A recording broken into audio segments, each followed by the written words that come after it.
I'm going to make this short video about how exchange rates are set, and I'm going to be talking about the Chinese yuan and kind of a little bit how that factors into the whole supposed U.S. debt. I've asked the question here, who makes the dollar? Do the Chinese make the dollar? And there was a commenter who posted up a comment saying that, well, the Chinese print their currency, the yuan, and they buy dollars and then they lend those dollars back to us. That would be wrong. We are still the creators of the dollar. We make the dollar.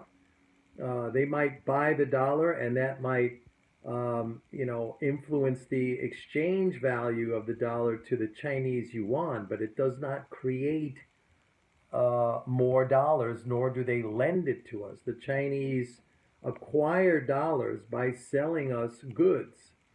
But anyway, let's go to the setting of interest rates because most people don't understand that and they have the wrong uh, concept of how that goes on, and they think like the Chinese buy dollars. They don't. Okay, it's setting a price just like the way the Fed sets interest rates. So let's work through an example. Suppose a Chinese exporter sells whatever $1,000 worth of electronics to somebody in the U.S. Let's say I buy $1,000 worth of electronics. Okay, well, my bank account gets debited. Okay, and the bank account of the Chinese exporter, if he has a Chinese bank that has a relationship with the Fed, probably most local Chinese banks will have some sort of a corresponding relationship, like they'll go through Citibank or JP Morgan, one of our big banks. Anyway, the Fed will credit the account of that Chinese bank or the relationship bank, and then the Chinese bank will then credit the account of the exporter $1,000.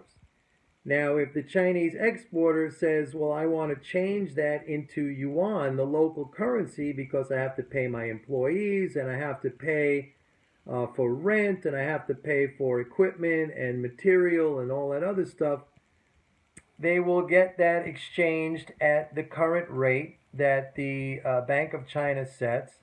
Let's just say right now it's 6 yuan to the dollar. So his account will be credited 6,000 yuan, right? He earned $1,000. So the dollars are taken away and his bank account is credited 6,000 yuan. Now let's say the Chinese government decides, or the Bank of China decides, that as a policy measure, they now want to devalue the yuan to 7 yuan to a dollar.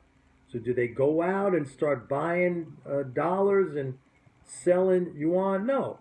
They just say now the rate is 7 yuan to the dollar. So, same example, the Chinese exporter sells $1,000 worth of electronics. I buy it. My account is debited. The Chinese exporter's bank account is credited. All the dollars stay here in the U.S. They can't go anywhere. They're on deposit electronically at the Fed. The Fed just, does the accounting for that. And that guy's account gets credited in China, let's say the $1,000, but now he gets 7,000 yuan. Okay, they didn't go out and they're buying dollars and selling yuan. Now he gets 7,000 yuan. That's it. So now he made more money. So you could see it's like a subsidy to his business, so he could actually cut the prices and still retain a profit, a higher profit. Let's say he keeps the an extra 500 yuan for himself, and he cuts the price by 500 yuan. So now he can expand his sales here in the United States, expand market share or whatever. That's how it's done. It's the same way the Fed sets interest rates. They don't just willy-nilly go out and start buying treasuries. They say now the Fed funds rate is going to be 75 basis points instead of 50 basis points. That's why we all sit around on every Fed meeting glued to our screens, waiting for them to announce what the new rate is going to be. And once they announce it, that's it. Same thing. So that is how exchange rates are set. It does not result in any net creation of dollars, although I will get into that on another video. It is not a loan to the United States. Come on, it's ridiculous. Stop. You got to stop thinking like that.